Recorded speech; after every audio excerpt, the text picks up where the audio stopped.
When you hear the name Madden, chances are one of two images pop into people's minds. A few see John Madden, former coach of the Oakland Raiders and legendary football broadcaster. But for everyone else, they instantly think of EA Sports' hit video game franchise, Madden NFL, a genre-defining juggernaut. For years, EA Sports has dominated the video game industry, giving its competition the stiff arm by not only producing high-quality titles, but also by locking up exclusive contracts to keep its rivals from even making it onto the field. But just how did EA Sports make it to number one?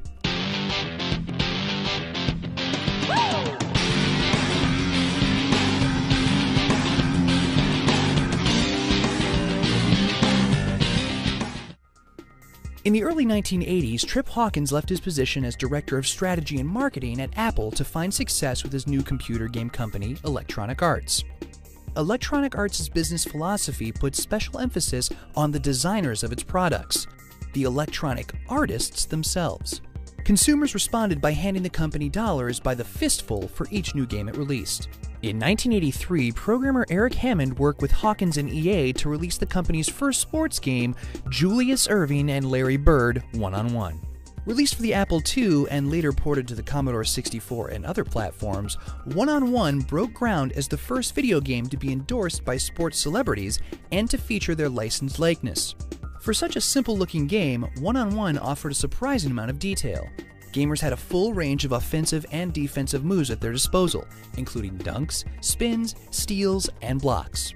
The player's fatigue bar needed replenishing as each match went on. If Dr. J or Bird didn't call the occasional timeout or stop to dribble for a moment, their on-screen avatars would start to move sluggishly and miss shots and blocks. The characters could even shatter the backboard if they dunked too many times. To the delight of players, broken backboards prompted an angry janitor onto the court to mutter curses while he cleaned up the mess. One-on-One was a success, earning great reviews and sales, just as the video game industry imploded in 1983. Electronic Arts' first step into the world of sports was an early sign of the great things still yet to come.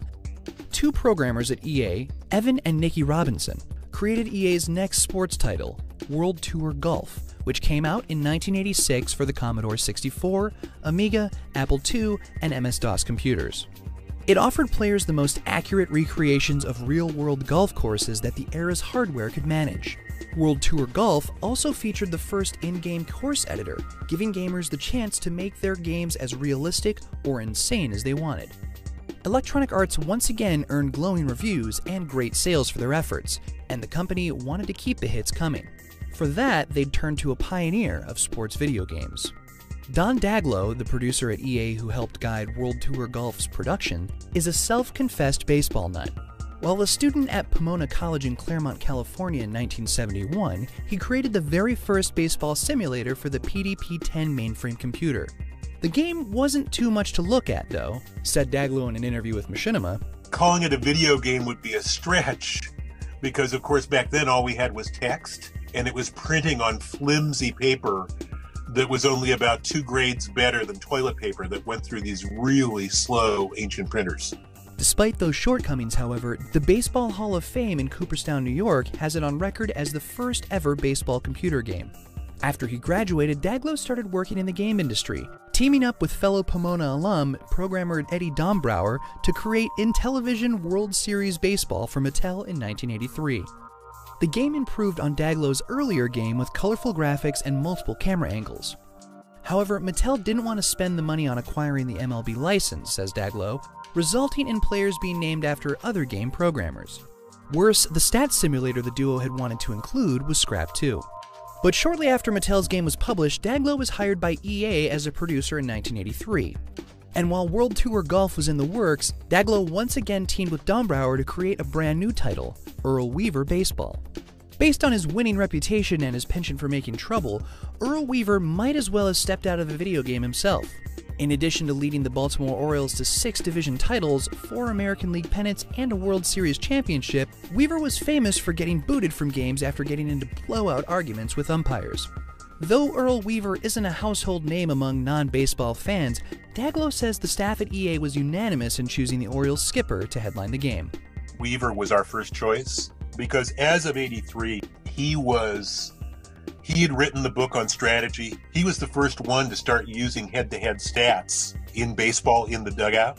He was a colorful figure, and he was a guy who seemed destined for the Hall of Fame, so that we were dealing with somebody who was very strong. So for all those reasons, it seemed like he would be a good choice. Working with the coach paid off. Players had gotten the baseball game they never realized was possible. Real-life stadiums were digitally recreated, and the Amiga version even featured an announcer that read out the names of each batter as he stepped up to the plate. Players could control the game as managers directing their teams, or could take control of the pitchers and batters directly.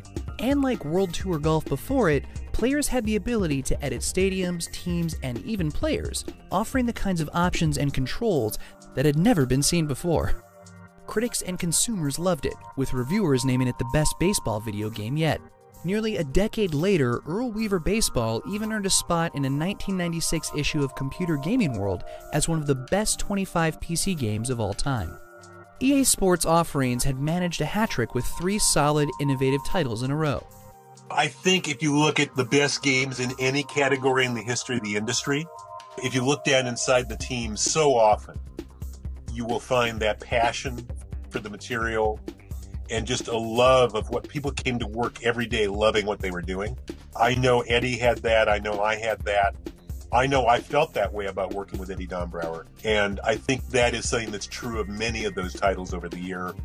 Once you scratch the surface underneath, you'll see that passion. Daglow and Dombrower had worked out the kinks of making a baseball video game on the Intellivision. By the time they'd gotten together with Coach Weaver, the two made it look easy.